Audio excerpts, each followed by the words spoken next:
Today's lecture is entitled Return, which is the name of the book, the autobiography of Professor Branover, which has been published twice. And I just became aware recently that it was published a second time by Jason Aronson Press, and it's a revised edition with many more details. And it's the story of how Professor Branover, growing up in under the Soviet regime, the atheistic, agnostic regime, came to recognize the absolute truth of Torah. And it reminds me of that which the Rebbe repeats over in the Siches, which is a fundamental aspect in Chossidus also. Yisroin ha'oir mitoich ha'choshech. Shlomo HaMelech, King Solomon, says that light is a tremendous thing, but the advantage of light and the greatness of light is magnified and really appreciated when it comes after the darkness. And so therefore this is not just a story, as we know that the Torah has many stories in it, but stories are the most effective means of teaching. And so therefore the most interesting stories which Professor Branover will share with us will surely serve as an inspiration to all of us and show us how we too can change after all the previous lectures we heard about how science is now converging with Torah. Many of us also have to make this tremendous change and leave the darkness behind. What we have been taught earlier, that science is against Torah, chas v'sholem, and it will inspire us that we should also now think like Professor Branover does and believe in the absolute truth of Torah, and in spite of all what science has told us in the past. Professor Branover. Good morning. My talk today, as you heard already from Rabbi Groner, will be quite different from what we did yesterday, the day before, and at least in two respects. First of all, in the previous days the talks have been more or less academic talks, philosophical. Today, I have to apologize in advance, a great part of my talk today will be quite personal. I will tell you some personal experiences. The second difference is that the previous conversations which we had have been on the level of a philosophic dispute. Today we will speak about things much more down to earth, practical life. And therefore I will include also quite a lot of personal stories, because after all, with all the importance of science and philosophy and knowledge and understanding, what really counts is personal experience. So I hope that from the four talks I have been giving here already, you received a picture which, to my mind, should convince us all that all the pretexts for being distant from Torah are disappearing in this time, in this age. There have been all kinds of false ideas, there have been all kinds of reasons why people believed that Torah was good for people who lived 500 and 1,000 and 2,000 years ago, but for us it's already not valid, God forbid. Now we analyzed a number of approaches, a number of reasons, and it turns out that in our days all this arguing is not more really justified, doesn't have place in reality. And not only that there is a philosophical evidence, evidence stemming from the theory of knowledge or so on, but in practice, over the last several centuries, Jews tried already all kinds of ways, all kinds of behavior which they believe will make them more happy, that their relationship with the other people will be better, that Jewish life will improve. All that turned out to be absolutely false, and what came out of all those attempts have been only great, great tragedies. And let me refer to just few of those misleading ideas. Well, first of all, we spoke in detail about Haskalah and how ultimately the activities of Haskalah turned out to be leading directly to establishing of the terrible communist system. So one of the misleading ideas was communism. 100 years ago, so many Jewish youngsters suddenly decided that to make Jewish life safer and happier, they have to fight for communism. For communism, first of all, in Russia, where it succeeded. Communism didn't succeed in achieving any positive goals, but it succeeded in capturing the power. And I will not disclose a great secret if I will say that without Jewish participation, there is not the slightest doubt that without Jewish participation, the revolution in Russia would never succeed. Because if you take lists of the top leaders, one by one, it turns out you hardly can find one non-Jew among the top leaders. The only one was Lenin, but as a careful analysis is showing, he after all was not so important. The business was assigned to him. He was officially the leader of the business, but maybe because he was non-Jewish. But as it happened in the same country of Russia, many, many times officially a store, a shop was officially registered in the name of a non-Jew, but who was behind it, the capital, the brain, the moving force was Jewish. And the same was with this whole country. Officially Lenin was the leader, but actually he played quite maybe secondary role in the leadership. The real leaders have been others, and first of all, among those others, first of all, the famous and very talented Jew Trotsky, whose real name was Bronstein, and whose place would be, if you would recognize that, his place would be somewhere in a good yeshiva. He could use his talents, his brain, his mind. Instead of that, he didn't find anything else but to lead the Russian people towards communism. And besides him, there have been many, many, many others. I don't think that it's a merit of mentioning all those names. They're quite well known. All of them have been Jewish. Now, what came out of establishing communism was the October Revolution in Russia. Everybody knows. There are some people in this audience who came recently from Russia, and those certainly don't have to be told what happened. But also those who never, thank God, have been in Russia appreciate fully now in retrospective how terrible the regime was and how many tragedies it brought about. And it's known that during the reign of Stalin, about 40 million people lost their lives in labor camps, in concentration camps, in jail, in all other, or just have been shot on the spot. And among them, nobody knows yet, it was another Holocaust, which is not yet enough investigated, although the archives are now open, and there is access to the archive of the Communist Party and the archive of the KGB, of the secret police.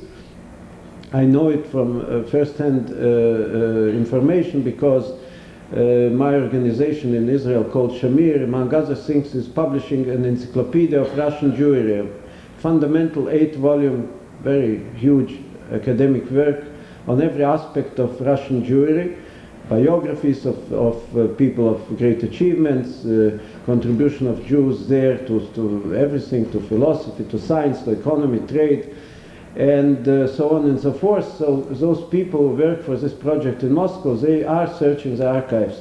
But the search and the investigation is just in the very beginning, and therefore nobody even knows yet how many people of Jewish origin have been exterminated through all kinds of hostile activities, through putting them in jail. Many died from hunger and so on and so forth. There are rough assessments which are leading to a frightening number of about 3 million people. So the Nazi Holocaust, the terrible, well-known and so painful Holocaust, took 6 million Jewish lives. In addition, which is not yet even known, not yet even investigated and published, in the Soviet Union under Stalin, about possibly, hopefully the precise investigation will show it was less, but whatever, it goes in millions. Another silent, not yet very well known Holocaust. So that was a result of fooling themselves with communism. They genuinely, in the beginning, they have been sincere. They believed that the solution of the Jewish problem, of anti-Semitism, of poverty, of lack of human rights, and so on, all that can be solved through establishing communism in the Russian Empire. And they did it, they succeeded. As a result, of course, anything which is directed against Torah, against the divine plan of universe cannot succeed ultimately. It brought to terrible tragedies, and ultimately later, thank God, the Soviet regime came to an end. Communism worldwide collapsed, although there are still several countries which are adhering to communism. Another false idea, another misconception was belief in our progress, of being scientific, of being advanced. That actually preceded even the tragedy of communism, and was one of the reasons. In my previous talks, I tried to show you in detail how false it is and how obvious it becomes now, especially in the very last years, that in no way science is leading away from religion. Science is leading now towards religion and accepts all the religious views, and we're moving toward a system of a world outlook which is mainly based in Torah, but also encompasses some scientific results if they are perceived in the spirit of Torah. And another misconception and misleading idea was, of course, it's painful to say, secular Zionism. You know that we in Israel face now terrible problems of polarization of the society, terrible hatred. Jews hate other Jews. That is exact opposite to Ahavas Yisrael, to what it should be, Achdus Yisrael, unity and love. In reality, it's a lot of hostility, a lot of hatred.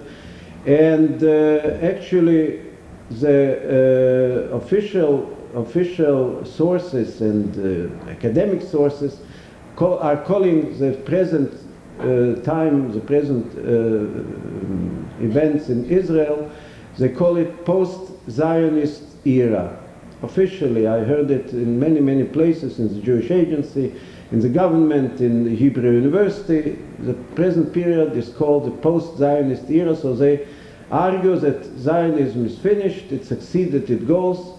As a result, about 5 million Jews settled in Israel, but there is no more Zionism. Now we have to be, God forbid, as all other nations. We have to lose completely our identity, and unfortunately, with the Israeli system of education, based formerly on secular Zionism and now based on cosmopolitic approach, of course the Jewish ingredient is disappearing. Everybody complains now that young people, they use, not as it used to be 30, 45, 50 years ago when they've been motivated. Now they are losing motivation, and even it influences the ability of the army to fight, because you cannot compare the motivation of young people now and several decades ago. And there is no surprise, because if the Jewish education is stripped of all its Jewish elements, of the Torah ingredient, how can you expect that somebody will be motivated? You cannot bring people to Israel, tell them that's a place you have to live, and it's not so safe and not so comfortable to live in Israel for obvious reasons, because of our neighbors, and not to explain to the person why. If you explain that this is the only land, it's a God-given land, that's a land which has special qualities, where you have to behave in a very, very careful way, to stick to mitzvahs even more than in other countries, because as the Chumash states, the eyes of God are directed on this land the whole year, and if you don't give all that, young people will be completely confused and not to know what to do, and the first opportunity they would leave the country, which happens quite frequently now, and after they leave the country, Physical assimilation is facing them in a very, very short time, because they are coming into other countries completely without any spiritual luggage. They have nothing which would protect them from assimilation, including intermarriage, physical assimilation. So again, that idea that just bringing Jews to Israel and forgetting our heritage, forgetting, God forbid, our Torah, that would give a solution, proved to be, not theoretically, but in really very, very real practice, practical life, that proved to be absolutely false. So if all that happened, and we have been taught by those very, very hard practical life experiences, what are we left with? I think the answer is obvious and straightforward, non-equivocal. We are left with one single possibility: to go back to what we have been intended to be, to go back to our mission, to become Jews as God designed it for Jews to be, people living by the laws of Torah. There's simply no other possibilities. What else can we try? What else games can we play? We played all those games because only tragedies, terrible tragedies, of a huge scale, of a global scale. So the most simple and logical and immediate answer is, of course, it's enough. We have to go back to what we are. And that means, in a simple Hebrew, tshuva, because tshuva means exactly that. Not only repentance, but going back to what we are, going back to our essence, to our root, to ourselves. It's simply to make the statement. It's logically absolutely firm. You cannot make another logical resolution. But in practice, of course, it is not immediate. Not always obvious things are penetrating our minds and our hearts immediately. You need to work hard, and everybody has his own ways how to get to tshuva. But of course, this time is characterized by quite large scale and maybe ever-growing scale of people coming back, making tshuva, making the way back home.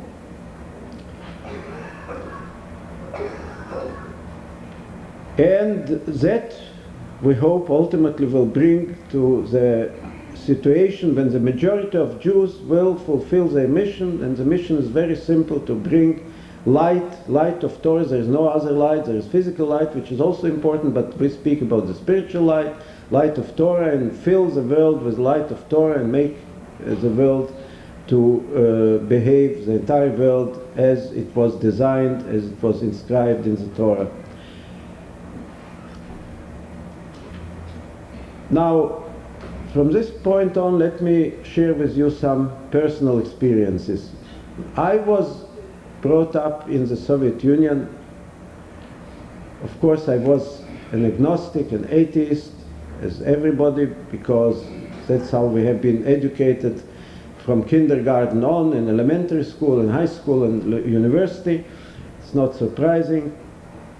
A youngster cannot find ways to resist all the ideological pressure he is exposed to. And I was so much distant from Torah that I not only didn't know the Torah, I didn't live by the Torah, I simply didn't know that Torah exists. And that lasted till the age of about 16 or 17 years, when I became a student of the Leningrad Polytechnic Institute. That was under the very hard years of Stalin, and that was specifically in the years when Stalin announced an official anti-Semitic campaign in the name of the government. The newspapers have been full of anti-Semitic articles. The population, which was anti-Semitic anyway, got terrible encouragement from above, from the government, from the authorities, and the situation has been quite unpleasant. And under those circumstances, I was once beaten up in the street, and second time I was thrown out of a bus, all because I was a Jew, and that suddenly brought me to a condition when I had to understand why, what's going on, why do they hate me? I love them, I go by the official slogans that all people are equal and all people are brothers, and I believe in that, and I accept this idea. Why do they have such a hostile attitude to me? Why do they hate me? A very difficult question for a youngster who has never been exposed to any knowledge of Jewish history, of Jewish past. So how can you find an answer to this question? I vitally needed an answer. I couldn't live without having an answer. I understood that I am different in something. I'm different, if not for other reasons, not in other respects, but I'm different because they hate me. They hate me for something, for being Jewish. I knew, of course, I'm Jewish because that was written in my identity card, in my passport. But why? What's the difference? What does it mean to be Jewish? I saw already the negative parts, the negative sides of it. I was beaten up, I suffered, I was humiliated. But it should be some positive contents. And I badly needed to find it. But how can one find under those circumstances, when it's under Stalin, as I told you, when everything related to Jewishness and Judaism is absolutely forbidden, when somebody who is teaching Torah will be immediately, without a trial, either shot on the spot or sent for 25 years in Siberia, which is already a mild punishment. And I'm not exaggerating. Those of the older generation, especially those who lived there, know how terribly, how frightening it was. So under those circumstances, I couldn't find answers, because older people who did know, who in their young years still studied in yeshiva, or at least in the Talmud Torah, they wouldn't dare to open their mouths. It was dangerous. It was life-threatening. And I was in a permanent search for Jewish books, especially for Jewish books translated into Russian, because I couldn't read any Hebrew. And nobody would give me such books, although I knew that some people are hiding them somewhere in their homes. But nobody would dare to tell me they have such books. It was a very, very tough struggle. It lasted much longer than I could expect. It lasted till the end of the era of Stalin, and then Stalin died, and it became a little bit easier. So maybe the death sentence was exchanged by 15 years in jail. Still, it was very dangerous, and this search, in my case, lasted about 15 years, if not longer, during which I tried to absorb some grains, some minimal amounts of Jewish knowledge from wherever I could, from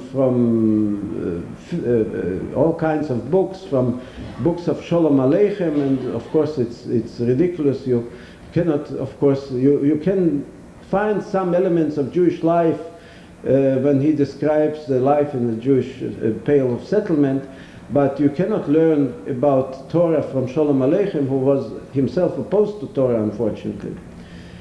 And then at a certain stage I finally was very lucky. I found a Siddur published more than 100 years ago in Vilna with a Jewish translation, but with a Russian translation, sorry.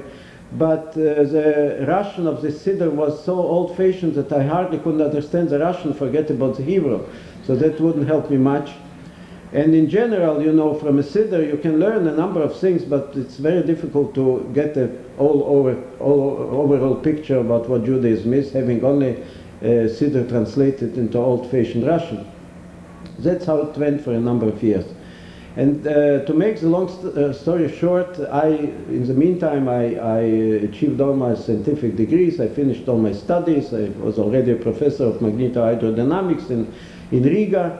I studied in Leningrad, but then I returned to the town I grew up in, where I was born, to Riga, and I worked there in the local Academy of Science Institute of Physics. I was involved at least partially in military research, so I had to be very, very careful, especially in those years. But the desire to know who I am was still so strong that one day I decided that I will start going Shabbos morning to the only synagogue which was left in the town, Usually in bigger cities, they still kept one synagogue open to show foreigners that they are very tolerant to religion, to any religion, and specifically to Judaism. So Riga also had a synagogue, and I knew where it is. And I decided that despite all the threats and despite the fact that for me it was really dangerous with my type of work in military research, I decided that after all it's more important to know who I am than to keep my job or to be exposed to other threats. And that's how I started going to the synagogue. Riga had at that time one bigger upstairs, a bigger hall where different people have been praying, and then there was a Hasidic shul downstairs in the basement, and I went to the basement not because I knew anything about Hasidus. I preferred the basement because I figured out that there are a little less chances that I will be seen, and it was looking like a little bit safer for me. And that's how I ended up in every Shabbos morning standing in a dark corner, hiding myself, very happy that people don't pay attention to my presence, and I was listening to the prayers. And I have to say it was marvelous. I didn't understand a single word. I just was somehow carried away by the enthusiasm of those people who have been praying, by their singing. I was very surprised how do they know where to read loud and where to be silent and where to sing.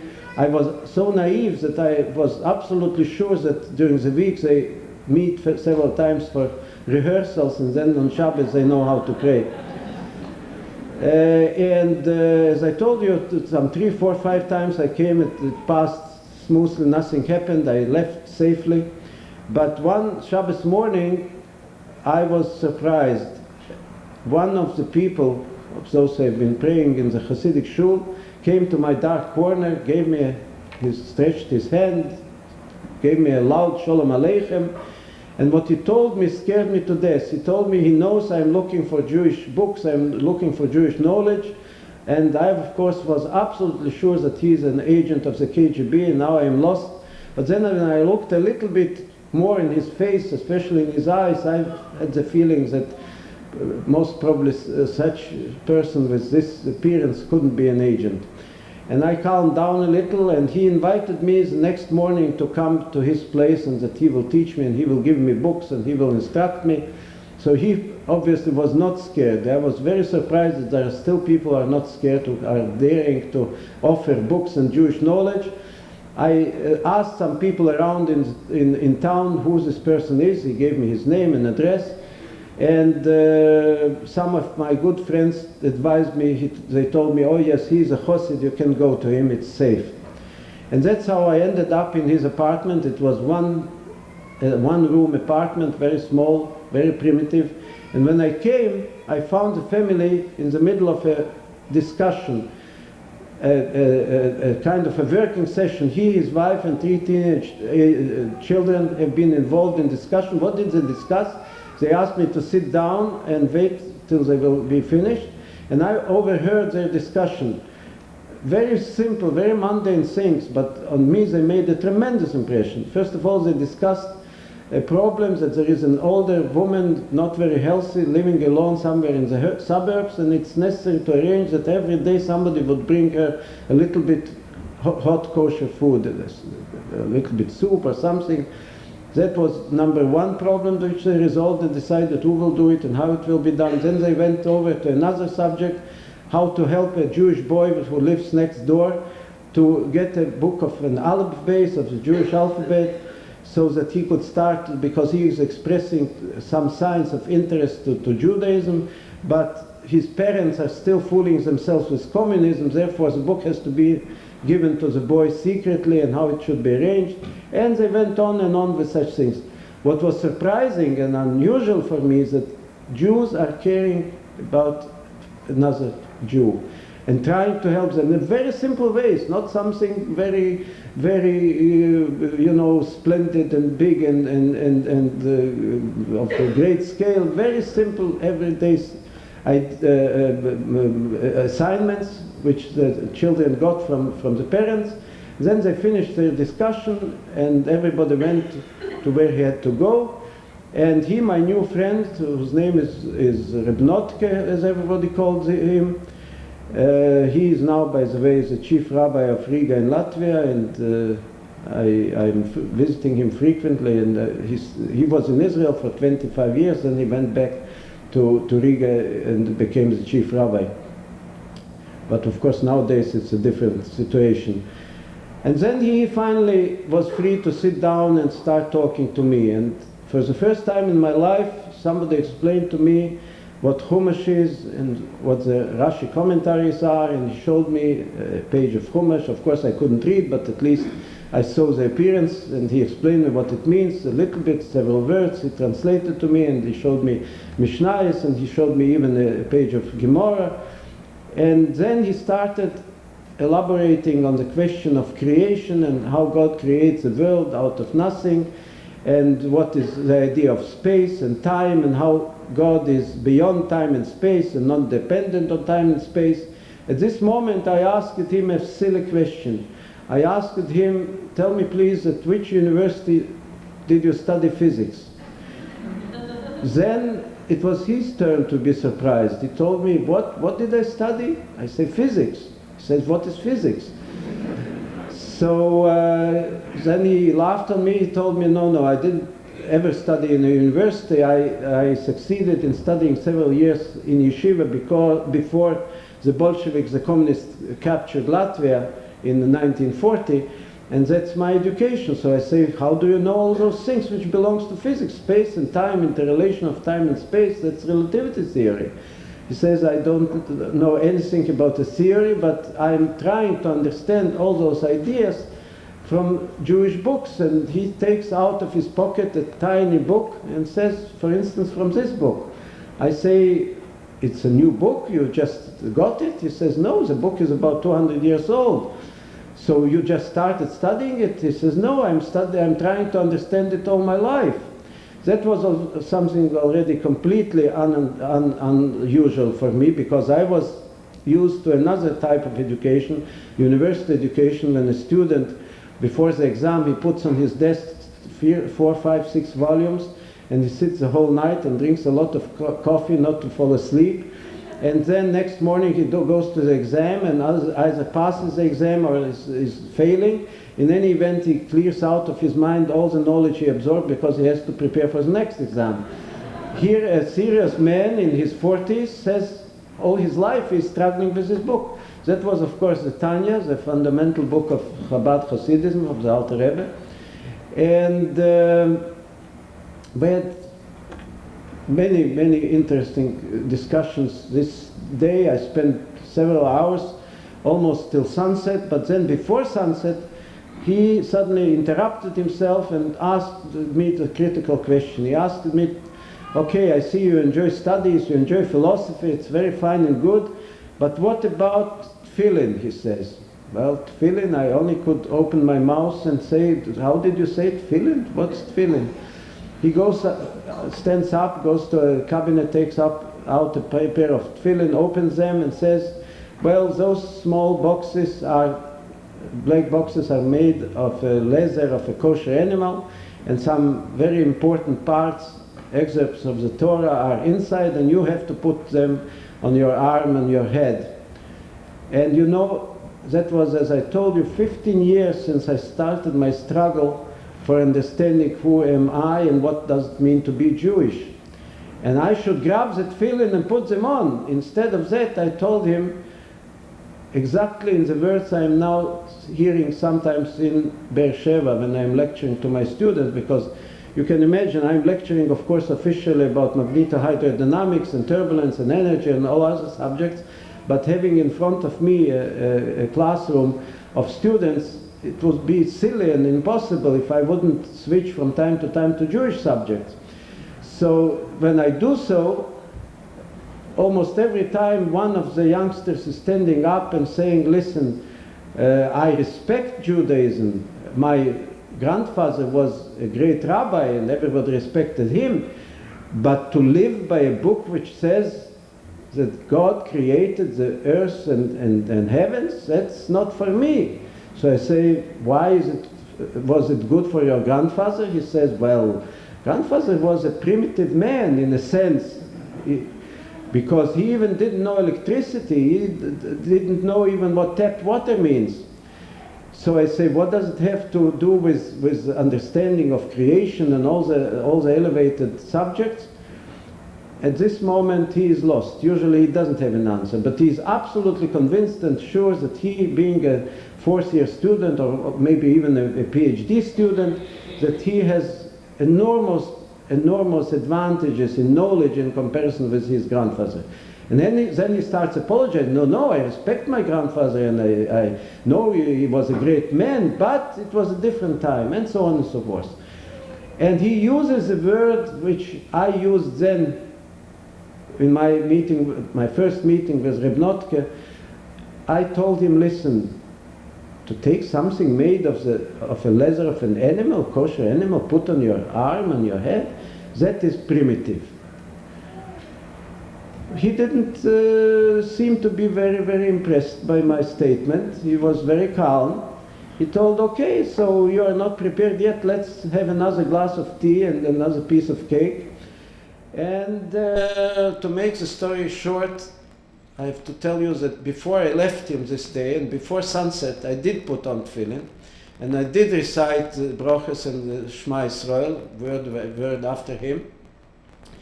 And then I left home being altogether very happy by our meeting. I learned a lot of interesting things, and I felt that now I am on the right path to understanding what does it mean to be a Jew. But next morning, 5 o'clock in the morning, I had a very unexpected surprise. Suddenly the bell rang at our door. And don't forget, it was Russia. It was Russia under Khrushchev, not Stalin already, so it was a little safer. But for me, working in an institution with military secrets, if somebody comes 5 o'clock in the morning, and especially I made my new connection with a Chossid, who knows? So I had a short discussion with my wife, but then we decided, what can I do? I cannot jump out of the window, so I went and opened the door. And to my great surprise, I saw my new friend, the Chossid. He came 5 o'clock in the morning. I said, what's happened? Something happened. Can I help you? He says, no, calm down. Nothing happened. You forgot your tefillin. I say, my tefillin? It's yours. He says, no, it was mine till yesterday. Now it's yours. So I'm taking the tefillin, and I'm expecting he will go away because I'm not prepared to receive guests at 5 o'clock in the morning. But he is not going away. He says, listen, I will enter only for a few minutes. I'm in a hurry. I have to go to my job. You have to go to your job. I will just enter your place to explain you, to show you again how to put on tefillin, because you probably will be unable to do it yourself. I say, what do you mean to put on tefillin? I did it yesterday. He says, well, yesterday was yesterday. Now Hashem gave us a new day. So don't play your silly games which you played yesterday. Now we are in a hurry. Today is Monday, not Sunday, so we have to go to work. And that's how I put on tefillin the second time. The real transition occurred to me about a month later. I had to go from Riga, where I worked, to Leningrad to give results, to present a seminar on results of our research in a very, very serious military institution. And I went by train. The train left Riga in the evening and was supposed to arrive early in the morning to Leningrad. I didn't take any luggage with me, only a small briefcase with papers, but the tefillin I did put in the briefcase. So that was already a sign of a certain change. When I arrived to Leningrad, my first idea, it was about 8 o'clock in the morning, middle of the winter, a lot of snow, very cold.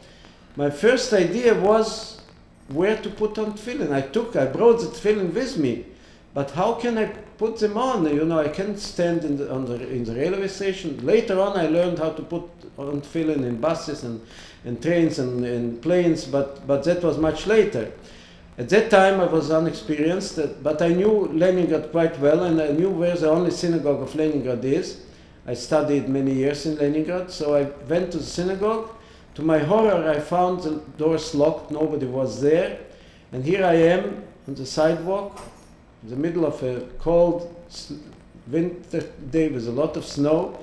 And one idea which brought me to panic, where will I put on tefillin? And the time was running and I had already to go to the institution.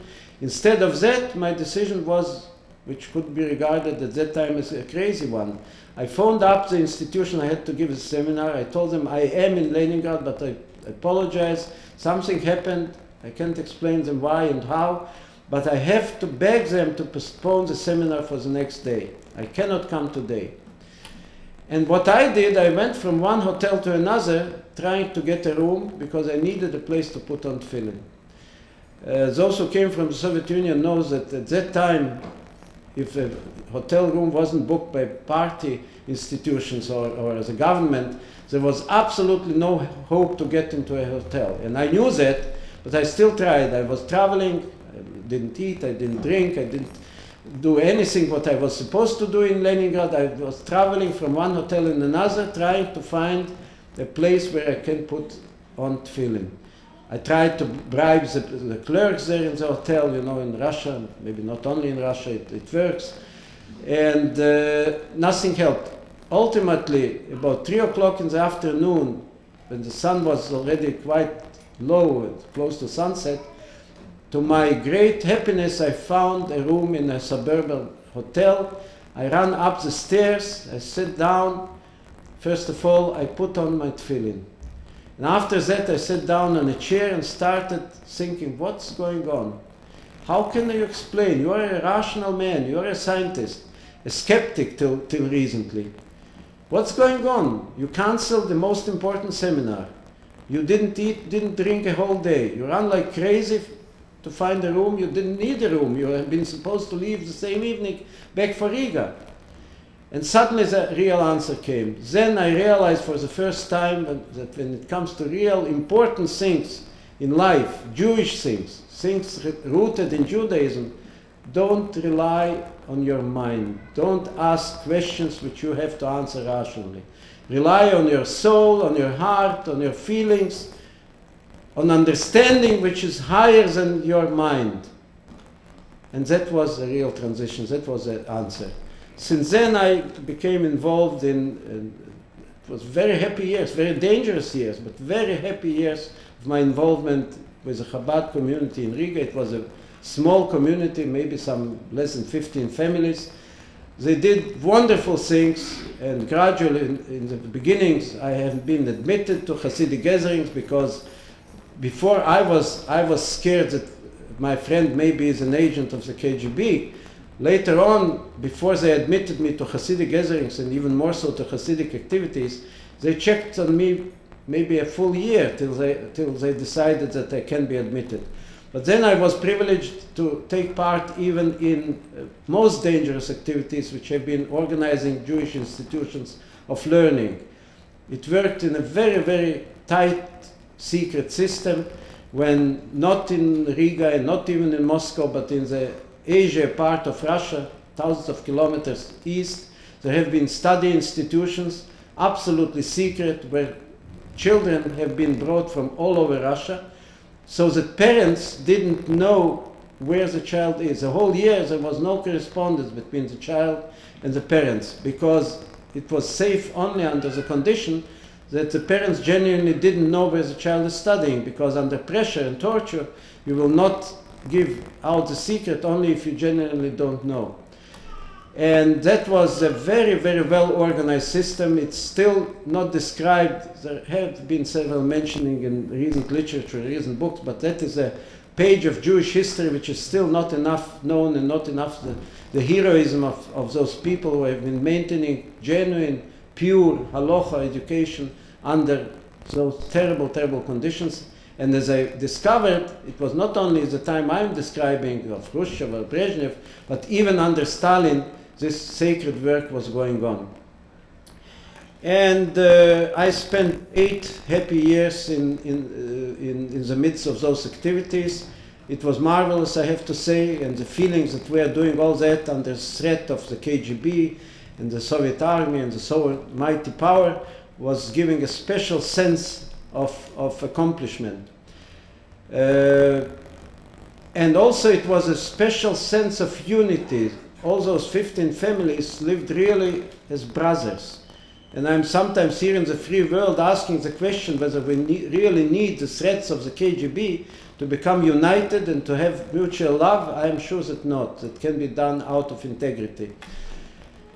And at the end of this period, I already applied for Israel. I wanted to emigrate. I wanted to leave and settle in Israel. I was thrown out of my job. I was thrown out of the academy.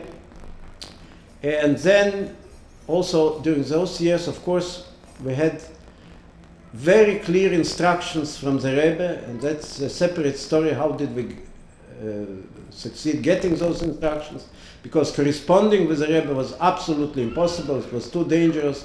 So letters have been going long way from Riga to Israel to Kfar Chabad, and then from Kfar Chabad it was sent to the Rebbe, and the way back also in the other direction. The siches of the Rebbe, the discourses of the Rebbe, we have been getting not printed, as everybody is familiar here, but typewritten, because all letters arriving to the Soviet Union have been censored, have been opened. So a system of sending the siches was invented when somebody in Kfar Chabad was copying them by hand, putting in the form of a private letter starting, "Dear so-and-so, how are you doing, what's going on?" and finishing with hugs and kisses and best wishes. And it turned out that the censors who knew Hebrew and Yiddish, they have been simply too lazy to read the whole letter. So then they saw that it's a private letter, and if the sikha was a long sikha, it was usually divided in 2, 3, 4 subsequent letters, and it worked, it succeeded. So the physical contacts with the Rebbe have been absolutely zero. Nevertheless, it worked perfectly. We didn't do a tiniest move without getting a clear and straight instruction of the Rebbe, and that's why it succeeded so enormously. The last thing I wanted to mention, that when I got into terrible trouble in my fight for immigration, I told you I was jobless. I was put in jail every few weeks just to frighten me, to keep me from doing some activities, from protesting against that they kept me there. And in jail it was quite unpleasant. I was never sentenced, but they just used to put me under administrative arrest for a few days or a week or 10 days to frighten me, and then they released me, even apologized. But sitting in jail was mainly unpleasant because of the neighbors. They always cared to put me together with most dangerous murderers and thieves, and I have to admit that was the most terrible thing. The jail itself would be okay, but the neighbors have been really unpleasant. So one day when I felt that I cannot take it more, that it's getting really too hard for me, I decided that I'm going to place a call to the United States, to New York, and try to get a brocha directly from the Rebbe. Because the authorities told me just a short time before that I will have to wait till I will forget everything I researched in physics for the military institutions. And then I asked, what do you figure out? How many years? How long would it take for me to forget everything? They told me we didn't get precise instructions from our management, but we guess it's maybe 10, maybe 50, maybe 20 years. So you can understand that this perspective to live this life for another 10 or 20 years wasn't very encouraging, and then I decided I need a brocha from the Rebbe. My friend told me that it's insane, that nobody will get me connection with New York, and I will be arrested on the spot. And so I told, okay, what does it matter? I'm anyway arrested. I had nothing to lose. And I couldn't place a call from home because the KGB cut off my telephone line, so I had to go to a post office. I went there, I ordered the call. To the great surprise and to the contrary of what my friends have been saying me, I got connection literally in 10 minutes. But the disappointment was that I expected that I will hear the voice of the Rebbe on the phone. Instead of that, I had to speak to a secretary. And the secretary told me, listen, what's the problem? Tell me what you are bothered by, and I will communicate it immediately to the Rebbe. The Rebbe will give his bracha. I say, no, I need it directly from the Rebbe. I'm in such a terrible condition here. I just went out of jail a few days ago. I expect a new arrest. Please let me speak. I didn't know at that time that it's true, that the Rebbe never speaks on the phone. Even when the President of the United States wanted to greet the Rebbe on his 85th birthday, the Rebbe categorically refused to talk to him. So I was bargaining and nudging and pushing the secretary. He got sick of me probably. He transferred me to Rabbi Chodakov, the chief secretary, and Rabbi Chodakov told me the same thing. The Rebbe doesn't speak on the phone. Tell me, I will pass it over to the Rebbe. And while I'm bargaining with Rav Chodakov and trying to convince him that he should transfer me to the Rebbe, I suddenly hear a second voice in the telephone. And I don't know why and how, but I immediately felt it's the Rebbe. I felt like electrical current is going through my whole body. And the Rebbe told to Rabbi Chodakov in Yiddish, Zogt hat schon alle broches und bald wird herausfallen. Tell him that he has already all the broches and soon he will be let to go out. And 3 weeks later, we got the permission. I will not tell you the details. It was also fantastic as we got it, and the hand and guidance and influence of the Rebbe was felt on every step. But what counts is that the Goyim are saying, you will be kept here, you will have to wait 20 years, at least 10 years, and the Goyim have all the power to do so, and the Goyim have the KGB, and they have the army, and every means to suppress any struggle and any activities. But here comes the Rebbe and says he will come out very soon, and 20 years are converted, exchanged for 3 weeks. That's how we got out from Russia, and that's how I first time in my life was privileged to hear the voice of the Rebbe and to get a brocha, and a very important brocha from the Rebbe. And of course I will tell you more in our next meetings, but I want to say that I believe that from both the general perspective and personal experience, what I can say is that tshuva in our days is not a possibility, that's an absolute must. And it's a must for a number of reasons. First of all, it's God's commandment. Just take the Rambam Hilchos Tshuva and you will understand how important and how pivotal it is to Judaism. You have to make tshuva. Everyone, but especially those who are distant. Secondly, it's our mission, it's our destiny. Thirdly, from the national perspective, it's also very important because I mentioned in one of my previous talks that without a Jewish lifestyle, without fulfilling mitzvahs, a Jew is inevitably assimilating. There is no other force in the universe which can keep a Jewish family intact and Jewish except adherence to Torah and adherence to Jewish lifestyle.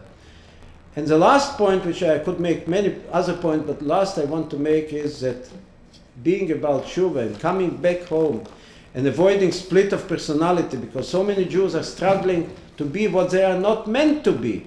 And you can't be something different than you have been designed to be. So when the Jew finally finds his way home to himself, it's an enormous happy event. And just for personal happiness, I think everyone should do it, besides all the great and elevated reasons I mentioned before. Thank you very much.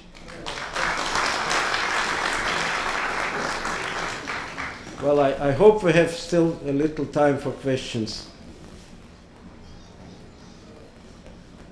Yes, please. First, at the start of your speech, you said that communism failed to achieve its goals.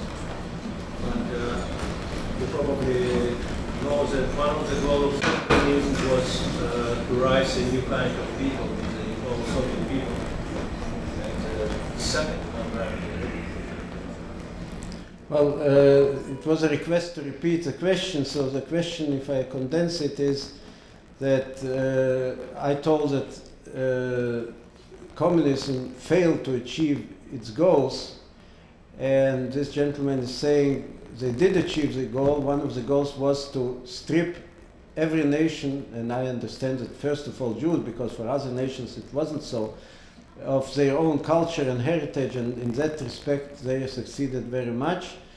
And the question is how to deal with that now, and here particularly in Melbourne, where out of 10,000 Jews who came from the Soviet Union, so few are coming back to Judaism.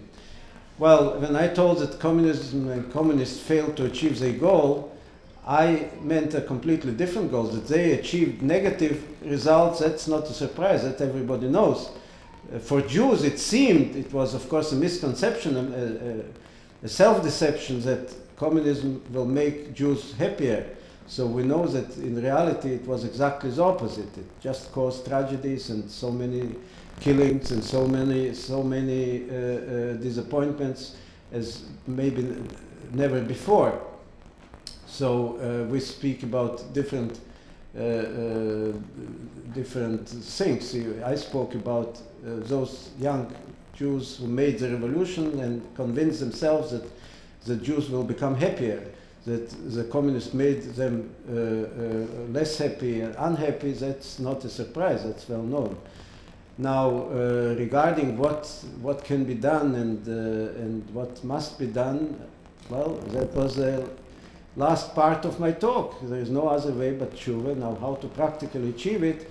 Maybe there is not so many immigrants from the Soviet Union here in this hall, in this synagogue at this moment, but we both, you and I, have been in the Russian Center just 2 days ago, and thank God there was a full audience, and people listened and asked questions. So that's what has to be done. What has to be intensified. It's very simple and straightforward.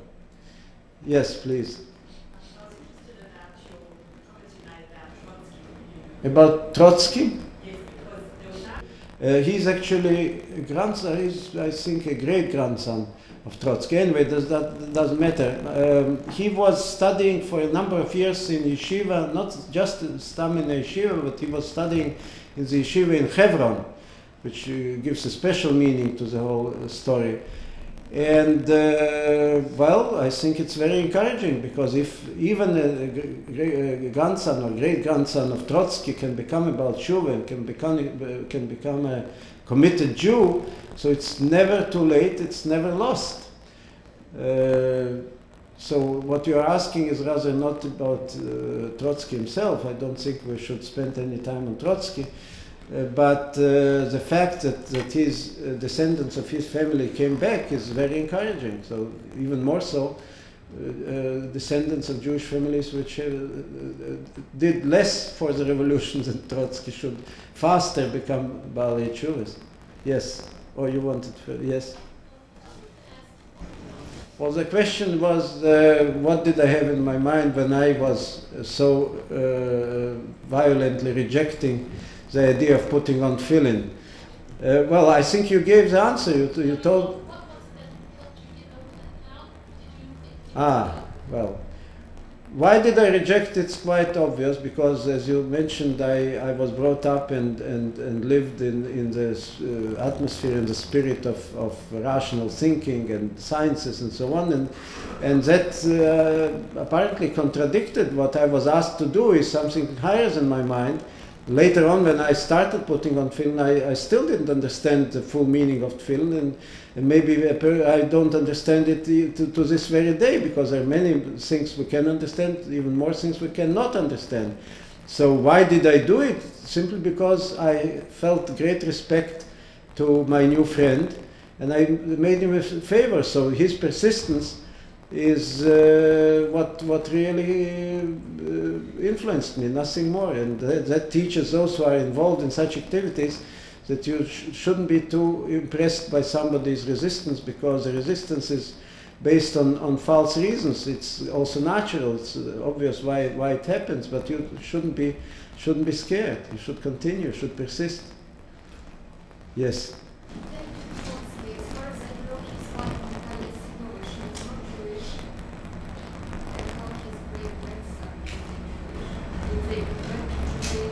Well, the question is that the wife of Trotsky, according to the information this lady is referring, was not Jewish. So how comes that the great grandson? This question came up when we dealt with this young boy, and somehow it happened that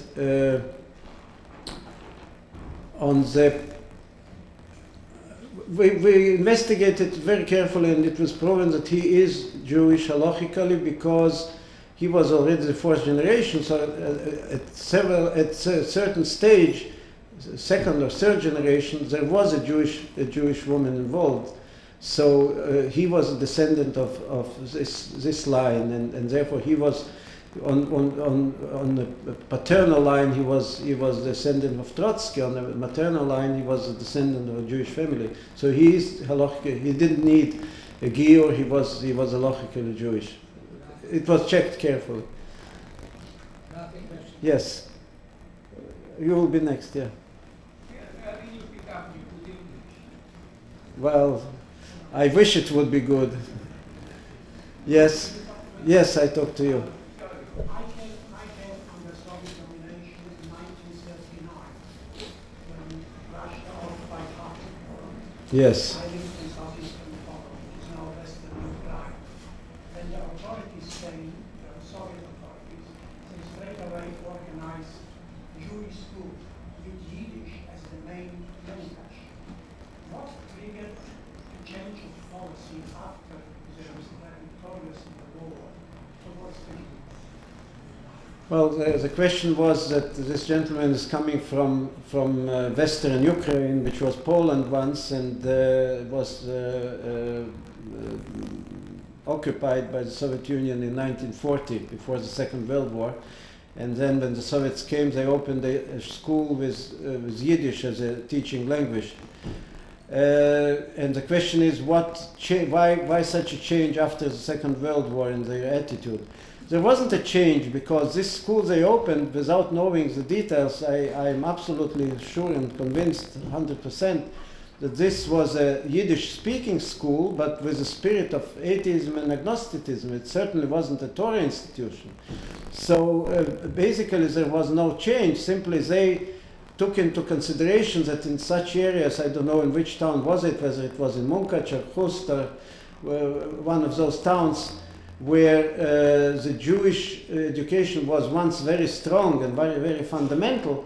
They wanted to make their occupation smoother, and therefore they would allow Yiddish. At that time, they had this, before the war, they played with Birobidzhan as a Jewish autonomous district, and the official language was Yiddish. They would never accept Hebrew, but Yiddish they did accept. They had a theater, they had a journal published in Moscow in Yiddish, a strange Yiddish, by the way, where the writing was made as much as possible distant from Hebrew. Therefore, for instance, Emes was written not Aleph Mem Sov, but it was Ayin Mem Ayin Samer. So there was not a radical change. They have been just consistent with their policies. They have been fighting since the days of Yev Sekция. After the October Revolution, 2 years later, they established a special section of the Communist Party, Yev Sekция, Evreiskaya Sekция, where all the functionaries have been Jews, Yiddish speaking, and their task was to destroy synagogues, to kill rabbis, to kill yeshiva bochirim. So that's what they did all the years. I think I promised you will be next, yeah.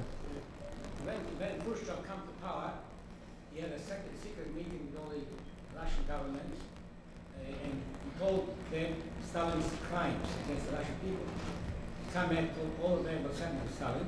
After that, they removed Stalin's body from the Red Square, and they found that the Jewish position improved after Khrushchev was become boss of Russia, and also the historical fact that people studying communism found that Lenin's great grandfather was Jewish too.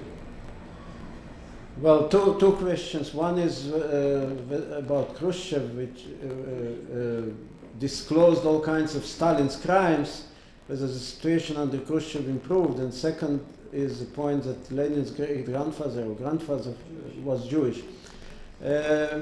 On the first question, Khrushchev did disclose Stalin's crimes, and in a sense the situation for Jews did improve, because under Stalin, towards the end of his days, was this famous doctor's plot when there was a real threat that all Jews will be actually trains have been prepared on all railway stations in all big cities to take all the Jews to somewhere, to Siberia, to the Asia part of the Soviet Union, and this didn't happen because of Stalin's death, and because because Khrushchev took over and so on. So, but that didn't mean any change regarding Jewish education, of course, didn't mean any change regarding Yiddishkeit. The second question is about, yes, it's a known fact that somebody in Lenin's family also was Jewish, but halachically certainly wasn't Jewish. Yes, I promised you.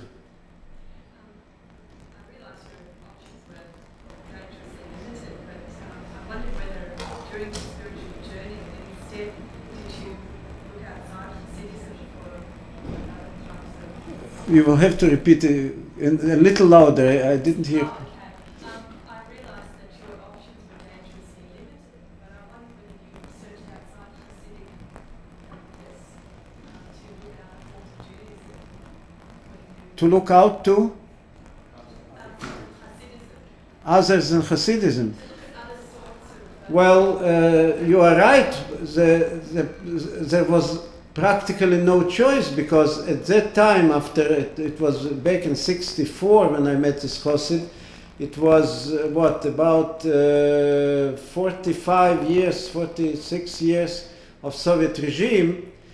After that period of harassments and persecutions, surprisingly, the only alive, those who remained alive, those who kept themselves and their family intact in the sense not only of physical life but also spiritual life, have been Chabad Hasidim. That's a well-known and registered fact, that because Hasidim didn't compromise, and because they decided that either they will continue the Jewish life according to the instructions of the Rebbe, or there is no meaning for life whatsoever, they did succeed. Miraculously, they did succeed. It's a recognized fact that after Stalin's and others regimes, the only Jewish force, the only Jewish spirit which was preserved was by Chabad Hasidim. And that's one of the great miracles.